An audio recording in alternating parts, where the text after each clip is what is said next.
자, 출발 경연대행진 일부 함께하고 계신 시각 오전 7시 38분 8초 지나가고 있습니다. 자, 오늘은 6.25 전쟁이 발발한 지 71주년이 되는 날입니다. 1950년 6월 25일 북한군의 기습 공격으로 시작된 이 전쟁은 1953년 7월 23일 휴전협정이 체결이 됐지만 현재까지도 끝나지 않은 전쟁이라 할 수 있는데요. 6.25 전쟁과 당시 인천의 상황에 대한 이야기. 자, 투데이 하디슈 인터뷰 인천 여성사 연구소 강옥엽 박사와 함께 이야기 나눠보도록 하겠습니다. 자, 강옥엽 박사님 나와 계시죠? 네, 안녕하세요. 예, 어떻게 바쁘게 지내시고 계시죠? 네, 그렇습니다.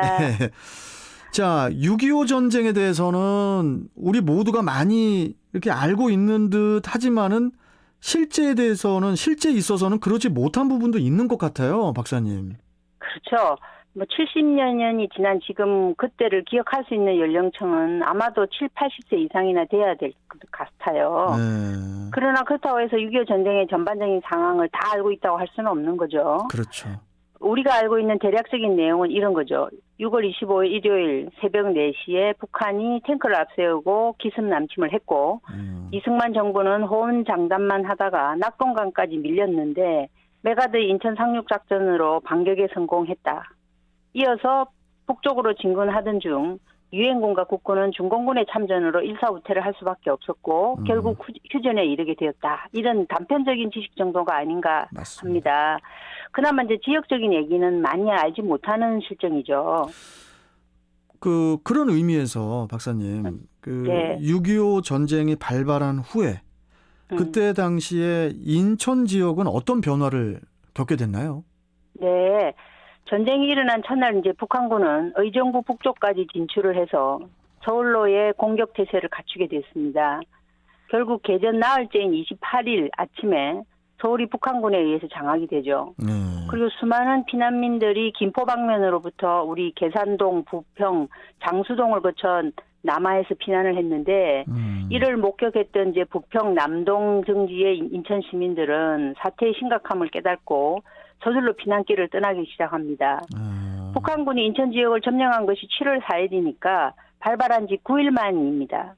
때문에 일부 인사들은 이미 이제 피난을 간 상태였다라고 할 수 있죠. 그렇군요. 그렇다면은 인천이 적의 수중으로 들어간 이후에는 어떤 상태였습니까? 예. 당시 이제 인천시장은 지중세 인천시장인데 나이가 신으로 서울시 공익사업국장으로 재직을 하다가 6월 16일 이제 부임을 해왔어요. 예. 그리고 9일 후에 전쟁이 발발했는데 아무런 대책을 마련하지 못하고 이제 사태가 급박하니 피난은 각자 행동을 취해라는 그런 지시를 내리고 누구보다도 먼저 피난길에 올랐죠. 지향과 행정은 공백 상태일 수밖에 없었던 거죠. 인천을 점령한 북한군은 지금 이제 중부 쪽에 있는 해광사에 정치 보위부를 이제 설치를 하고 미처 피난하지 못한 우익계 인사들을 체포를 합니다. 그래서 인천 경찰서 유치장에 구금을 하고 기소를 한 후에 하객동 교도소 소년 교도소에 이제 이감을 했습니다. 인천 경찰서 유치장 2층에는 민족 진영 인사들이 한 100여 명을 수감을 했고 인천 교도소에는 사상범으로 200여 명의 수감자가 있었는데 그 중에는 공백 사태를 수습하다가 잡힌 이제 이 지중세 시장 이전에 바로 앞에 있던 표양문 전 인천시장도 있었습니다.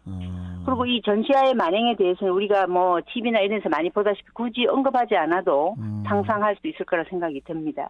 그렇군요. 자, 그리고 이제 그 이후에 우리 국군이 이제 낙동강까지 밀려가다가 9.15 인천 상륙작전이 감행된 이후에 이제 전세를 회복을 했던 거죠? 그렇습니다. 이 9.15 인천 상륙작전을 우리가 아마 또 다른 기회에 말씀드릴 거 있을 것 같아서 조금 여기서는 생략을 하고요. 네네. 일단 인천 상륙작전이 성공을 하니까 유엔군과 국군 해병대에 이제 쫓기던 북한군이 인천 경찰서 유치장에 수감돼 있던 100여 명의 사상범을 학살하는 만행을 저지르죠. 다만 인천 교도소에 수감되어 있던 이제 두 군데로 나누어서 이제 유치를 했는데 200여 명은 한포 사격 때문에 전화선이 두절이 돼서 학살을 면하게 됩니다. 9.15 인천 상륙 작전의 이제 이 성공과 함께 인천시정을 빨리 복구하라는 이제 정부의 지시를 받게 되고 이 손원일 제도부의 추천에 따라서 표양문 시장 임시시장을 이제 하게 됩니다. 이 표양문 시장은 그야말로 9.4일생으로 살아남았는데 9월 18일에 이제 인천시장 취임식이 시청 광장에서 거행이 되었던 거죠. 그러다가 이제 다시 중공군이 개입을 해서 네. 일사후퇴가 되면은 또 어떻게 되는 건가요? 그러게요. 자, 피난을 갔던 이 지중세 시장이 그해 12월에 다시 시장직에 기임을 했습니다. 다시 돌아왔는데, 그런데 다음에 이제 1951년 1월 4일 오전 9시에 이 시 직원들 출근 시간에 또 뭐라고 이제 얘기를 하냐면 사태가 급박하니 시 직원은 집단 피난하기로 했다. 희망하는 자는 이에 참가해라고 하고 시 직원의 반 정도가 중요 서류를 휴대하고 이제 부산으로 피난을 떠나게 됩니다.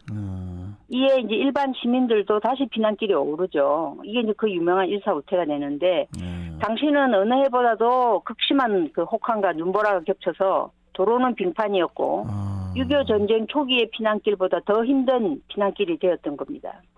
이거 엄청 추워가지고 이제 피난길에 이렇게 내려가시다가 돌아가신 분들도 많으셨을 것 같아요. 당연히 그렇죠. 예. 자, 그렇다면은 그 인천이 적의 수중에서 벗어나는 시점은 정확히 언제인가요? 네. 조금 생소할 것이라 생각이 드는데 제2차 인천 상륙 작전이 단행된 이유입니다. 중공군의 개입 이후에 우리 아군은 평택, 삼척선까지 밀려서 이제 나가게 되는데 보다 효과적인 반격 작전을 위해서 1951년 2월 10일 18시 만조 시간을 제2차 인천 상륙 작전의 D-Day로 잡습니다. 그래서 먼저 인천 외항 일대를 봉쇄를 하고 10일에 적적도에 주둔하고 있던 한국 해병과 해병대는 유엔군과 해군의 함포 지원을 받으면서 현재 이제 만석부두 인근인데 인천기계 제작소 앞 부두 상륙에 성공을 하죠. 그리고 21시에 인천항을 감지할 수 있는 인천 기상대 고지를 점령을 하고요. 23시에는 이제 현 중구청인데 그 시청까지 그때는 시청까지 점령해서 부대 본부를 설치하게 됐던 겁니다. 일사후퇴 이후에 한 달 만에 이제 탈환한 인천은 이후로는 다시는 적에게 점령당하지는 않았고 전후 복구 사업에 이제 박차를 가하게 됐던 겁니다. 이게 2차 세계대전 때 노르망디 상륙작전도 있었잖아요. 네. 그 이후에 또 이렇게 인천 상륙작전도 그렇고 이게 참 상륙작전으로 인해서 이게 전세가 이렇게 뒤집히는 그런 상황이 벌어졌던 것 같아요. 네. 자, 일단 그 1951년 2월 10일 제2의 인천 상륙작전이 있었다는 것도 이제 오늘에야 저는 좀 알게 됐는데 마지막으로 6.25 전쟁 71주년을 맞아서 그 역사적 의미를 어떻게 되새겨 볼 수 있을지 마지막으로 우리 강 박사님 한 말씀만 좀 해주시죠. 네. 역사의 본질은 이제 교훈입니다.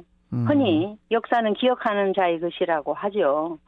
6.25 전쟁의 가장 중요한 사실은 회복하기 힘든 엄청난 비극으로 역사에 남았다는 것이고요. 3년 1개월 2일간 계속된 이 전쟁으로 무려 500만 명의 인명피해와 1000만 명 이상 가족 그리고 10만 명의 전쟁 고아가 이제 양산이 됐습니다. 우리 민족이 5,000년 역사 동안 겪었던 일 중에 최악의 피해를 남겼고 더구나 그것이 외침이 아니고 민족 간의 전쟁이었다는 것에 더 큰 아픔이 있습니다. 그래서 누구나 지금 공감하지만 전쟁은 결코 있어서는 안 된다는 이러한 그 역사의 교훈을 잊지 말아야 하겠죠. 물론 지금이야 이렇게 우리 젊은 친구들이나 뭐 학생들은 잘 모를 수도 있지만은 옛날에 핸드폰이 어디 있습니까? 그렇죠. 그러니까 피난 떠났다가 서로 엄마 아빠하고 그 밀려오는 그 인파 속에 떨어지면 그냥 끝인 거예요. 그렇죠. 그래서 그 뭡니까? 그 이산가족 찾기라는 그 방송을 그러게요. 그 80년대 때 그 방송을 유튜브를 통해서 지금도 자료들이 있거든요, 박사님. 네, 맞습니다. 아니 진짜 최근에 한 달 됐나요? 그때 우연치 않게 그 이산가족 찾기 방송 자료를 유튜브에서 어떻게 우연치 않게 그 영상이 떠 있길래 그걸 봤다가 그걸 보고 저도 눈물이 나더라고요. 맞습니다. 그러니까 그때 당시에 형제 자매들이 또 부모 자식들이 서로 찢어져서 어떻게 뭐 알 수도 없는, 어떻게 살았는지 죽었는지 알 수도 없는 그런 상황에서 몇십 년을 살다가 그리고는 지금도 이산 가족으로 모르고 그렇죠. 돌아가셨는지 살아 계시는지 맞아요. 모르고 사시는 분들도 계시잖아요. 네네. 정말 이건 민족의 비극이고 다시는 그런 일이 당연히 없겠지만은 아까 우리 강 박사님 말씀하셨듯이 역사의 본질은 교훈이다 이렇게 말씀하셨잖아요. 네네. 이제 그 교훈이라는 말이 이게 좀 가슴에 깊이 다가오는데 이게 역사는 반복된다는 그런 말처럼 꼭 우리가 좀 그 교훈들을 잊지 말아야 될 것 같습니다. 그렇습니다. 그나저나 우리 네. 강호기업 그 박사님은 접종하셨어요? 그 백신? 네, 했습니다. 1차 하신 거예요? 1차? 1차, 예. 1차 하셨어요? 어떻게 뭐 저기 예. 부작용 같은 거 없으셨고? 네, 뭐, 예. 다른 깔끔하게. 분들이 느끼는 정도로, 예. 알겠습니다. 예, 아무튼 항상 뭐 당연히 또 건강하시니까 항상 네. 건강하시고 또 조만간에 또 뵙도록 하겠습니다. 고맙습니다, 네, 박사님. 그렇겠습니다. 감사합니다. 예, 감사합니다. 자, 지금까지 인천 여성사 연구소 강호겹 박사와 함께 했습니다.